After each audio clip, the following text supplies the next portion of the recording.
Cardinal Daniel DiNardo, the president of the U.S. Bishops' Conference, says he is profoundly saddened by the Pennsylvania report. The head of the Galveston-Houston Diocese says in a statement, quote, "As a body of bishops, we are shamed by and sorry for the sins and omissions by Catholic priests and Catholic bishops." Cardinal DiNardo also says he is holding meetings this week on the broader issue of safe environments within the church. In my exclusive interview with Cardinal DiNardo last week, he delivered a message to the victims.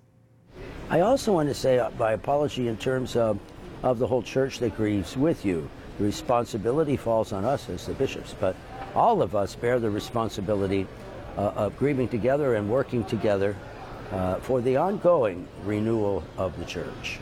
Cardinal DiNardo was speaking at the Knights of Columbus Convention in Baltimore.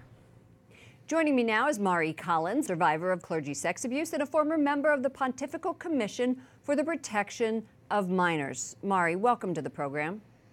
Hello, Lauren. When you resigned from the Vatican Commission in 2017, you cited the conflict between what was happening behind closed doors and what was being said to the public. Do you think there are still mixed messages when it comes to the issue of sexual abuse and the Catholic Church?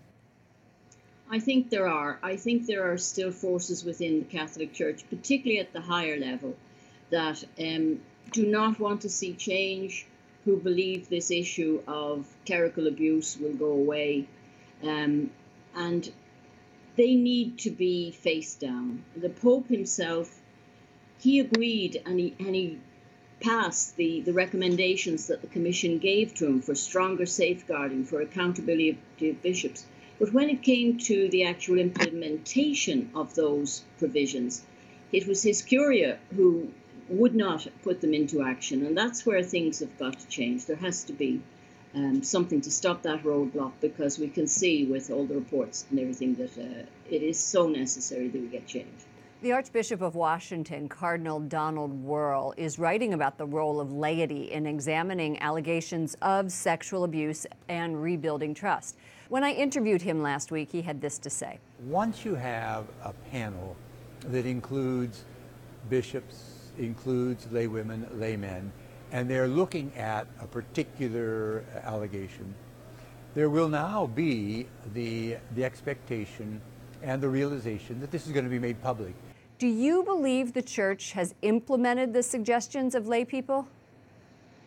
No, I don't. And that was one of the reasons I resigned from the Commission. There were lay people on that, experts from around the world. That was why the Pope put it together, to get experts from outside the Church to come in and advise. But the expert voices were ignored, not by the Pope, but by his administration. And the big problem is clericalism, the attitude that only we know how to do it. And the fact that other people's experience, lay people's experience, and also a totally different perspective on the whole issue is being ignored is really the problem. And the Church have to see that they need that perspective if they are going to overcome this enormous crisis in the Church. Well, as a survivor of clergy sex abuse, what does the Church need to do beyond apologies to address the needs of the victims? Certainly, we've had the apologies, sorry it happened to you, sorry you were hurt. We have to be well beyond that now. What has to happen is far stronger accountability of the leadership, far stronger safeguarding provisions. And from the point of view of survivors, there has to be justice. All the canon law trials that are held of perpetrators are held under a pontifical secret, which means they're totally secret. And often the victims don't even have a part to play in it. They're not allowed to give evidence. And files have to be opened for victims. And those who have been found guilty, their names need to be published. I think this has happened in some of the dioceses in Pennsylvania now, but it needs to happen universally. The Church is obsessed with secrecy. And as a Catholic myself, and having worked on the Commission, I find it a huge impediment to moving forward. They have to be able to be more open, more accountable, and more transparent if they want to come through this devastating crisis.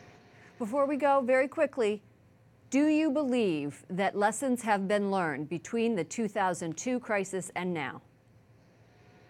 Not really, no. I still think many at the top are just wishing it away. They're just hoping that this is something that's going to pass. It's not going to pass. And country after country, we're seeing what happened in Ireland, what happened in America, Australia, France.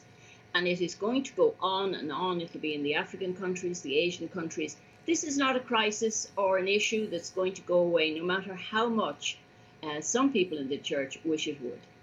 Mari Collins, former member of the Pontifical Commission for the Protection of Minors and a survivor herself of clergy sex abuse. Thank you, Mari, for joining us. Thank you, Lauren.